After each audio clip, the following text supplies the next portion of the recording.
सुबह 5 बजे अलार्म बजा। शिखा आज बेमन से उठी। अंग अंग दर्द कर रहा था। 2 मिनट और लेट जाती हूँ। उसमें ही 10 मिनट निकल गए। आखिर 5:15 तो उठना ही पड़ा। अलसाई आँखों को खोला और बाथरूम में जाकर मुँह धोआई। फिर फटाफट किचन में गई। एक बर्नर पर पानी चढ़ाया, सास को गर्म पानी दिया, फिर आराम से रखी सब्जियों को फ्रिज से निकाला। क्या बनाऊं? कल इसके लिए सोच नहीं थी। कल अचानक से पास में रह रहा बुआ सास का परिवार आ गया। डिनर भी यहीं था। रात को वो देर तक बैठे। फिर उनके जाने में देर हो गई और सुबह आँख खुलने में आलू टमाटर टिंडे तुरई सब छोड़कर भिंडी बना लेती हूँ। ये सोचते ही लग गई भिंडी काटने में।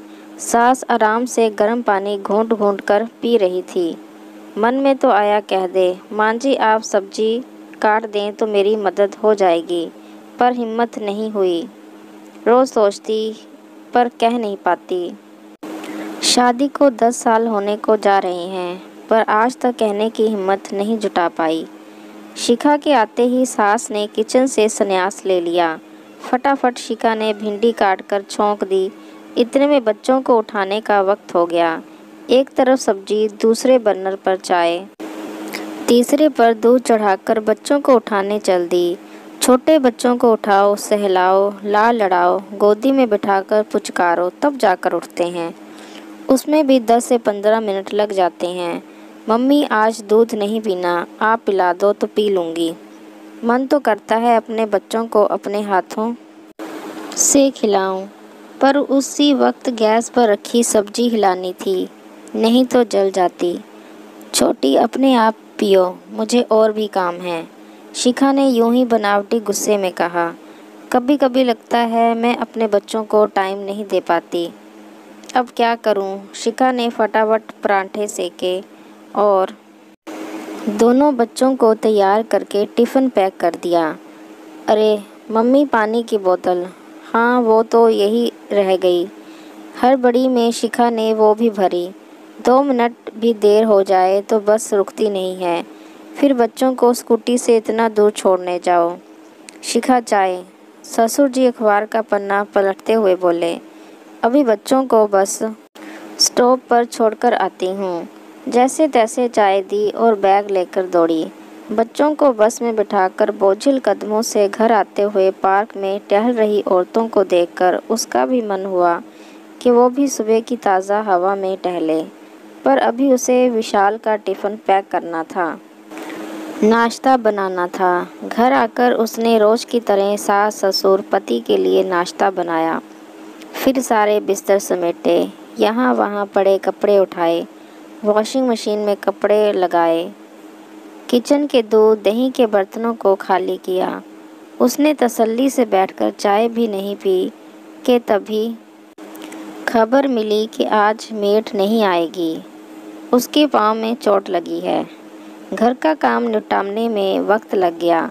लंच बनाया, लंच का काम निपटा था कि बच्चों को लाने का वक्त हो गया। छोटी 1 बजे स्कूल से आती है।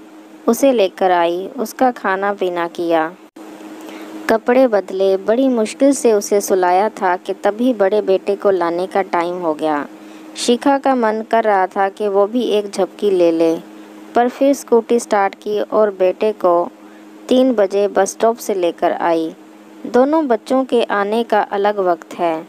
2 बार चक्कर हो जाते हैं। ससुर जी टीवी देख रहे थे, वो भी ला सकते थे, पर यह भी शिखा का काम था। सोनू की स्कूल की बातें सुनने में लीन थी। उसे खाना दिया था कि छोटी शोर शराबे से उठ गई, फिर उसे बहलाने में लग गई। शिखा 4 बज गए, चाय का टाइम हो गया, बना दो। शिखा की सांस पलंग पर करवट बदलते हुए बोली। शिखा तेज़ कदमों से किचन में दौड़ी और चाय चढ़ा दी। अपनी भी चाय का कप लेकर कमरे में आई। दोनों बच्चों की डायरी चेक की, उन्हें होमवर्क करवाया। छोटी का डिक्टेशन था, उसे स्पेलिंग याद करवाई। सोनू के कल मैथ्स का टेस्ट था, उसे समझाया। इसी में 6 बज गए। सास ससुर जल्दी खाना खा लेते हैं। एक बर्नर पर सब्जी चढ़ाई तो दूसरे पर बच्चों के लिए दूध। सीटी बजते ही आटा मला, बच्चों को दूध देकर तैयार किया और दोनों को ड्राइंग क्लास छोड़कर आई। आकर सास ससुर को खाना खिलाया। फिर बच्चों को लाने का वक्त हो गया। शाम को पार्क में चहलकदमी करती औरतों को देखकर उसका भी मन करता वो भी कुछ देर यहाँ रुके, सबसे बात करे। विशाल के ऑफिस से आने का वक्त हो जाता है। जाते ही चाय चढ़ा दी। तभी विशाल के चिल्लाने की आवाज़ आई, शिखा मेरा टॉवल कहाँ है? कितनी बार बोला है मुझे बाथरूम में चाहिए। मुंह हाथ धोने के बाद चाहिए होता है।